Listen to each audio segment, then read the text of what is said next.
بسم الله الرحمن الرحيم لا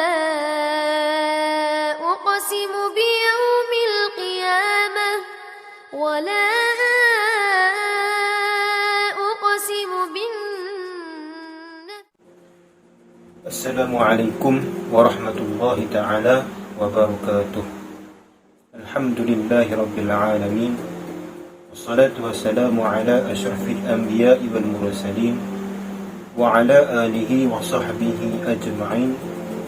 قال رب اشرح لي صدري ويسر لي أمري واحلل عقدة من لساني يفقه قولي.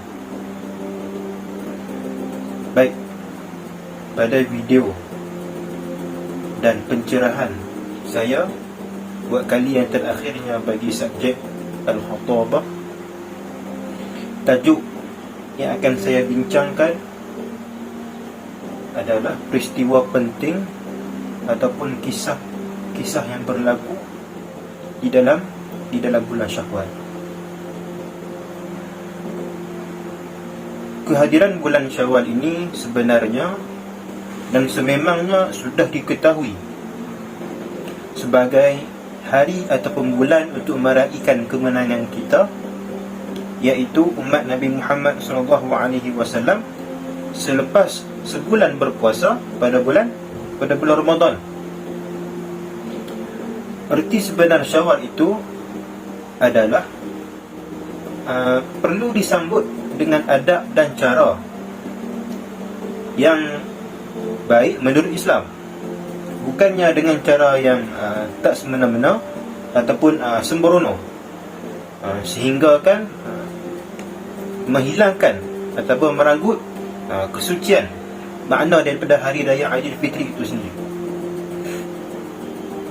Dalam erti ataupun dalam makna kata mudahnya, Lebaran ataupun hari raya itu perlu diraihkan dengan penuh rasa syukur, rasa nikmat kepada Allah Ta'ala, kerana membolehkan kita untuk beramal soleh, menguatkan kita, memberikan tenaga untuk kita untuk melakukan amal ibadah pada bulan puasa,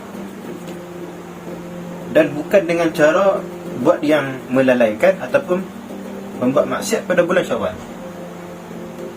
Saya ingin petik satu kata-kata daripada seorang pendakwah terkenal, iaitu Ustaz Ahmad Dusuki Abdul Rani, yang mana beliau mengatakan, meskipun kita ini berada di dalam bulan Syawal, tetapi Aidilfitri yang disambut ini hanyalah sebagai simbolik yang dijadikan oleh Allah Ta'ala kepada kita untuk kita menyambut Aidilfitri yang lebih besar lagi. Apa maksud Aidilfitri yang lebih besar? Mengikut Ustaz Ahmad Dusuki, yang dimasukkan dengan Aidilfitri yang lebih besar itu adalah apabila kita masuk ke dalam kubur kelak, manakah tidak, di situlah kita akan bergembira dan berseronok kerana mula berehat daripada melakukan amal ibadah seperti mana di dunia. Itulah kata-kata ataupun ujar Ustaz Ahmad Dusuki. Dan di sini saya ingin datangkan beberapa peristiwa yang berlaku pada bulan Syawal. Yang pertama adalah perang Uhud. Pada zaman Nabi, peperangan itu berlaku pada 15 Syawal, pada tahun yang ketiga Hijrah.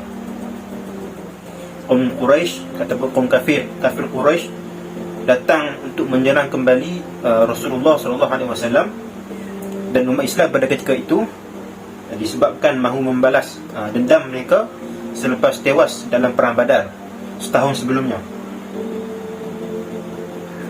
Berlaku sebelum peperangan, terdapat pertempuran antara sahabat yang mana golongan muda mereka mahukan pertempuran diadakan di luar Madinah,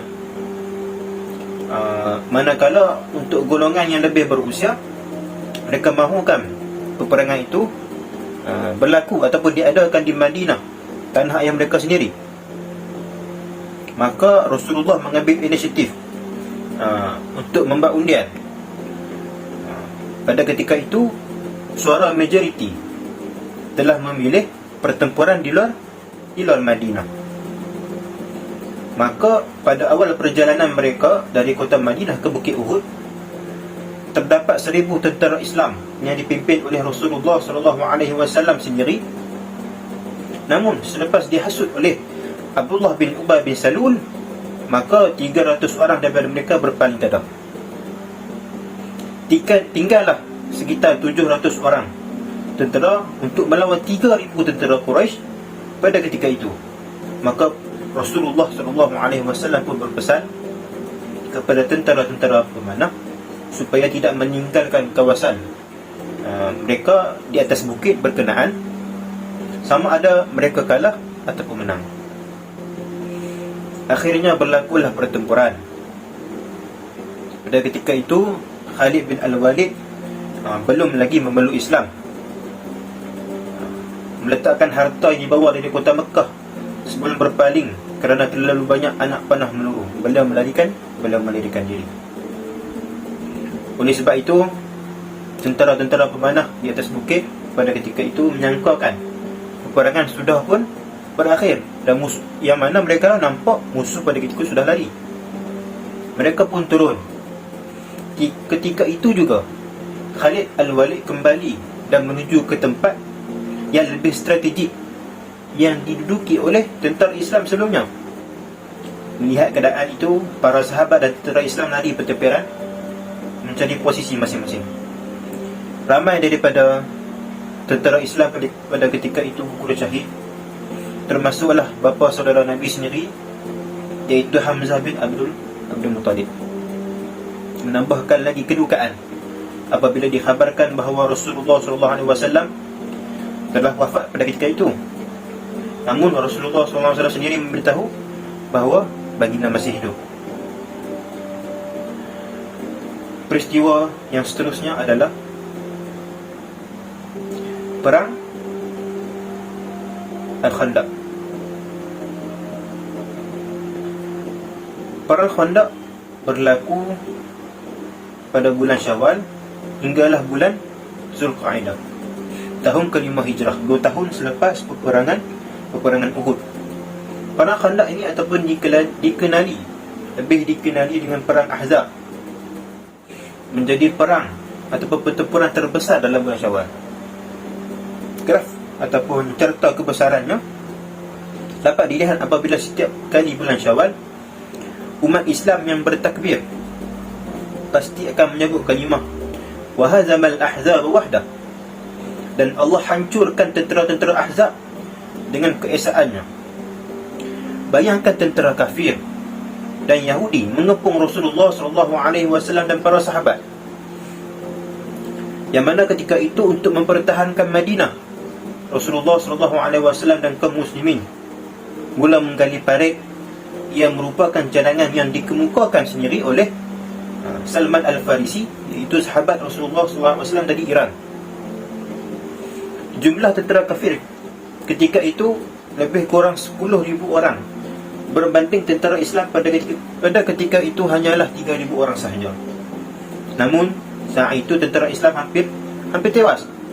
Datanglah ribut yang kencang dengan angin dingin yang menyejukkan hingga masuk ke dalam tulang sumsum orang-orang kafir, tentera-tentera kafir pada waktu itu.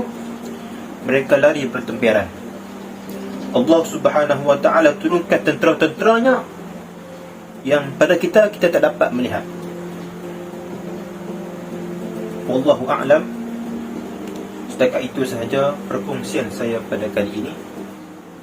Segala yang baik itu datang daripada Allah, dan segala yang buruk itu adalah kelemahan diri saya sendiri.